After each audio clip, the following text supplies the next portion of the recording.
Today's video. When I discovered it, my jaw dropped, and to be honest, I'm still in disbelief. So whatever you do, turn off all distractions and watch every second of this video, because what you're going to see in here is going to leave you in absolute disbelief. You ready? Let's go. It's not being reported right now in the news, but on a neighboring island of Lanai, they found 183 bodies washed ashore there. There's 800 as of today reported missing. There are many hundreds that are being refrigerated right now, trying to get ID. They're asking people on the island to provide their DNA so they can match DNA to others. Outside the media, they're expecting this to reach almost 2,000 people in death toll. This is right up there among the worst, if not the worst, since us becoming a nation as fires go. 85 Paradise, and that was considered the worst? That was Pastor Jack Hibbs revealing shocking information that we don't hear on mainstream media regarding the terrible situation with the Maui fire. What is being reported on mainstream media is this. The Federal Emergency Management Agency, the team that's supposed to be digging through the ashes and delivering aid, has turned the tragedy into a junket. FEMA booked themselves into 5-star luxury Hawaiian resorts. They're shacking up at the Maui Four Seasons, beachfront, of course. Rooms there are $1,000 a night. It's not just the Four Seasons. FEMA agents are also posting up at the Fairmont Kea Lani in Maui, where rooms range there from $1,300 to $4,500 a night. FEMA agents are also crashing at the Grand Wailea Astoria, 5 stars of course. Are these the hotels Biden's FEMA officials should be staying in, gallivanting around in and drinking in, as search and rescue operations are underway with 500 kids still missing? Now, FEMA has confirmed that they're staying at these hotels. Biden's giving Maui fire victims $700, while his FEMA officials sleep at luxury resorts that cost more than that per night. FEMA officials could stay at the Days Inn, where you could get an oceanfront view for $250 a night. We confirmed it. Rooms are still available there. Now, when did FEMA develop this taste for the finer things in life? Because FEMA's administrator, Deanne Criswell, is complaining that they don't have enough money. We're watching our disaster relief fund very closely. Our estimates do still stay that we may have a depletion of our fund now. I mean, this is a day-by-day monitoring of the situation. We will start to move some of our recovery projects and delay them until the next fiscal year. Whoa, FEMA has a $25 billion budget. Please make it make sense. Maui fire victims get $700 total to rebuild their lives. Meanwhile, FEMA officials get $1,300 per night in rooms at the Four Seasons, Fairmont Kea Lani, and the Grand Wailea in Maui. Nobody in Hawaii that's went through this tragedy should be worried about where they're staying. The President of the United States should have a gold card. He should be able to walk into a hotel and plop it down on the counter and go, how many rooms do you have tonight?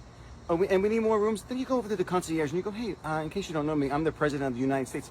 And do me a favor, call around town and let's get everybody that needs a hotel room. And then you take these poor people who need help and you put them in a hotel room. If we can do it for people that break into our country, we can do it for people that are in need. This shouldn't be hard to do, and this should happen it should be instant. It should be the same day. Nobody should worry about that they have nowhere to go. Not in America. This is disgusting. If you think that's the big news for today, well, I have information that, like I said, you won't believe. We've talked all week about Maui Police Chief John Pelletier. He's the guy who was in charge of the 2017 Las Vegas shooting that, to this day, still remains a mystery. Pelletier is the same dude who on a previous video we found out received a pay raise only 50 days after he started the job. $205,000 per year, which was a 29% raise. That was even more than he asked for. Okay, so we know who we're talking about, right? Now get this. The Maui police chief with the dark trail of controversy and bad luck around him is also the Maui coroner.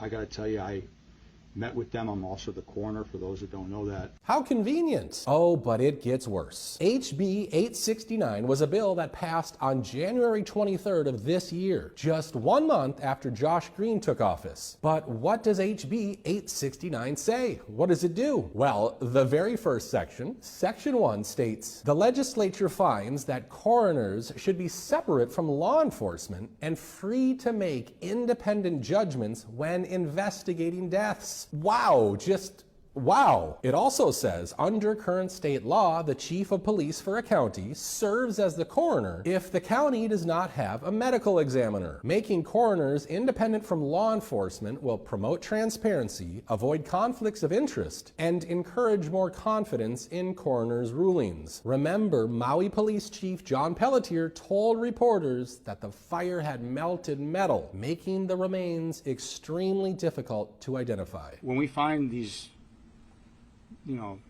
our family and our friends, the remains we're finding is through a fire that melted metal. We have to do rapid DNA to identify them.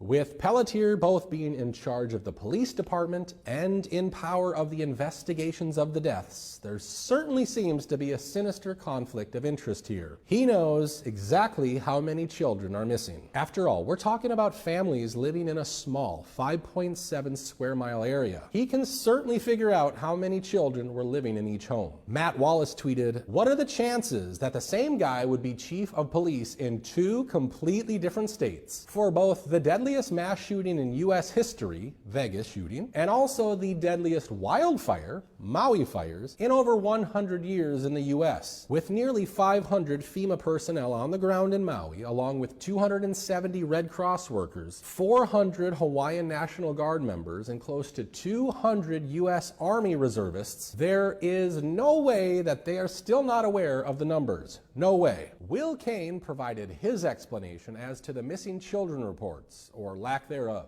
To me. And this is what I've been told. The number's going to be way higher. All of those guys said that reluctantly to me. They didn't want to put numbers on it. They saw many, many bodies. Now, I want you to know that as well when I tell you this. There were a lot of children that were sent home from school that day. We need to find out what happened to all those kids. I will say, in all of my days over there this past week, having talked to a lot of people, you don't hear people saying, I still can't find this person or I still can't find that person. There's not a great outcry of a missing child or a missing cousin. That does exist, but I'm just telling you, if the numbers are in the 500 to 1,000, I would have thought I would have heard that more. So that does leave me with one last potentiality, which is entire families are gone. Entire groups of people who could not escape and no one left to say, where is my cousin, where is my uncle, where is my child? I do think, and I am concerned, it's going to be a story that gets worse before it ever looks better. It's tragic. Independent reporter Nick Sorter posted a very disturbing video along with his tweet that said, "Maui police headlock me for asking the mayor about missing children."